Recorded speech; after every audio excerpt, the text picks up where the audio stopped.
Okay, ఇప్పుడు పెళ్లి చూపులప్పుడు ఆ పెళ్ళి వెడ్డింగ్ అప్పుడు ఎలా అనిపించింది? చూడంగానే సరే అనిపించింది, చేసుకోవాలనుకున్నాను. బయటకు వచ్చింది ఏం సంగతి అంటే నచ్చిందంటే నచ్చింది, మిగతా విషయాలన్నీ మీరే మాట్లాడుకొని నాకు తెలియదు అని చెప్పేసిన. కట్నం, డౌరీ, ఇక డౌరీ గురించి వాళ్ళే పెద్దలు ఉన్నారు కాబట్టి నేను దాంట్లో నాకు పెద్ద ఇంట్రెస్ట్ ఏం లేదు మొదటి నుంచి కూడా. నాది ఒకటే ధ్యేయం, నా సొంతకాళ్ళ పైననే నేను నడవగలగాలి, ఒకరిని ఆశించాల్సిన అవసరం నాకు లేదు. భగవంతుడు ఎట్లా నడిపించుతాడో అతని ఆదేశాల ప్రకారంగా నేను నడవాలనేటువంటిది. మా నాన్న కూడా అప్పుడప్పుడు అంటుండే, ఒకలు పెడితే ఉండది, తనకుంటే దంగదు అనేటువంటి ఒక సామెత చెప్తుండే. అదే నాకు వేదవాకుగా అనిపించింది కాబట్టి డౌరీ విషయంలో నేను ఎక్కువ ఏమి ఎవరిని కూడా అడగలే.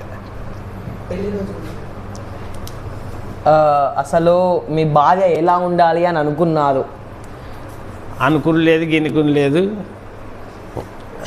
అందరం పెళ్ళి అయిన తర్వాతనే ఒకరికొకరం కలిసిపోవడం జరిగింది అంతే.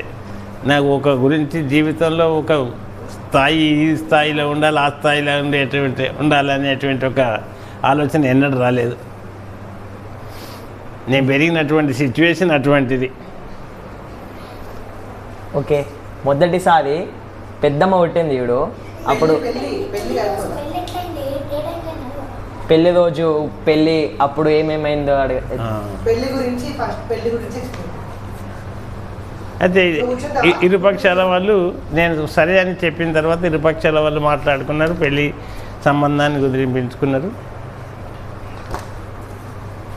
అయితే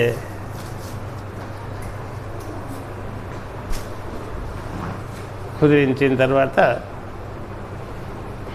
ఇక నార్మల్గా పెళ్ళి అనేటువంటిది, ఉపనయన ఇటువంటి అన్నీ జరిగినాయి. జరిగిన తర్వాత నార్మల్గా పెళ్ళి అయింది. నార్మల్గా అవుతుందా పెళ్ళి? హడావిడి ఉండదా?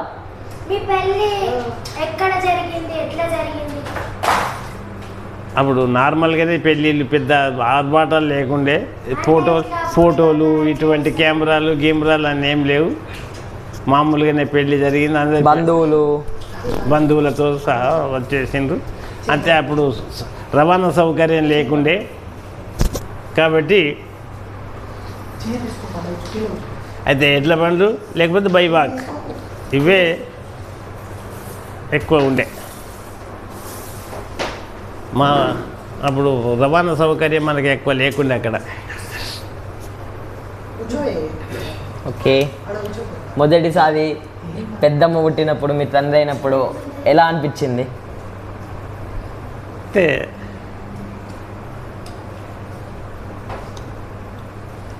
చాలా హ్యాపీగా ఫీల్ అయినాను. అయితే ఇది ఒకటి ఏంటంటే, మా హెడ్ మాస్టర్ నరసింహారెడ్డి సార్ అని ఫస్ట్ నేను అపాయింట్మెంట్ అయినప్పుడు ఉండే. అదే రోజు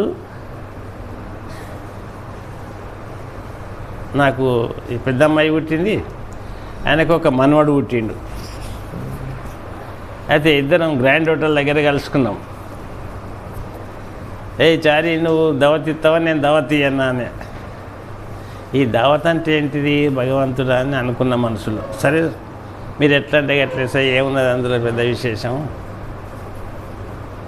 అంటే. అయితే దాని పక్కనే ఏదో మయూరి బ్రాండ్ షాప్ అని ఉండే ఒకటి,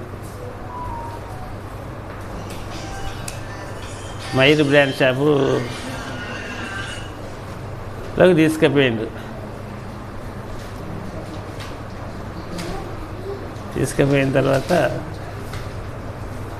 ఇక నాకు ఆ డ్రింక్స్ గురించి పెద్ద నాలెడ్జ్ లేదు. మా నాన్న తాగకపోతుండే, నాకు కూడా పెద్ద ఇంట్రెస్ట్ లేకుండే. మా ఇంట్లో ఎవరు లేరు. అదే తెప్పించిన తర్వాత ముందట పెడితే ఏదో బలివిటికి అంత ఒక 2 పెగ్గులు తీసుకున్నా. అప్పటికే నాకు తిరుగుతుంది. ఇక 2 పెగ్గులకి మొత్తం సూర్యచంద్రాదులు అందరూ ముందట కనబడుతున్నారు. అది ఇక అంత క్లోజ్ చేసినాం అంతే.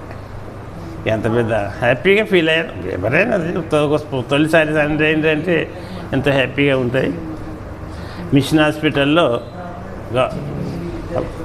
ఈ పెద్దమ్మాయి పుట్టింది. తర్వాత అప్పట్లో అబ్బాయి అంటే ఎక్కువ ఉంటుంది కదా. అట్లేం లేదు. ఇక మొదటి సంతానం అమ్మాయా అబ్బాయా అనేటువంటిది ఏమి అంతేమి మాకు లేకుండే. కాకపోతే ఈ అమ్మాయి పుట్టిన తర్వాత, పెద్దమ్మాయి పుట్టిన తర్వాత జనవరి 10th నాడు అమ్మాయి పుట్టింది. జూన్లో నాకు మళ్ళీ రుద్రంకి ట్రాన్స్ఫర్ అయింది. 6 నెలల పిల్ల.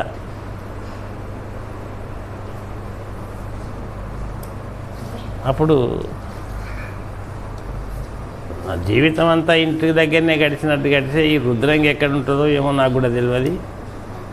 పోయి ఆఫీస్లో రుద్రంగి ఎక్కడ ఉంటుంది అంటే వేములవాడ వరకు బస్సు ఉంటుంది, అక్కడి నుంచి సర్వీస్ ఉంటుందని చెప్తే సరే అని అంతగా పోయినాం. పోయి అక్కడ పోయి జాయిన్ అయిన తర్వాత పిల్లలు తొలగించుకోవాలని ఇక నేను ఎక్కడుంటే పిల్లలతోనే ఉంటుంటే ఎక్కడనైనా కానీ. కానీ ఫస్ట్ పోయినప్పుడు కొంత ఇబ్బంది అనిపించింది మనసుకు.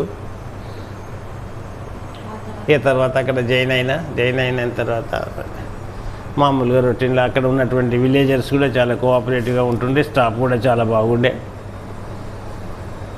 హ్యాపీగానే జీవితం గడిచింది. అక్కడ ఒక 80లో పోయినా అంటే 87, 89, 88లో మళ్ళీ ట్రాన్స్ఫర్ అయింది. అప్పుడే పిల్లలందరూ పుట్టిన అక్కడనే.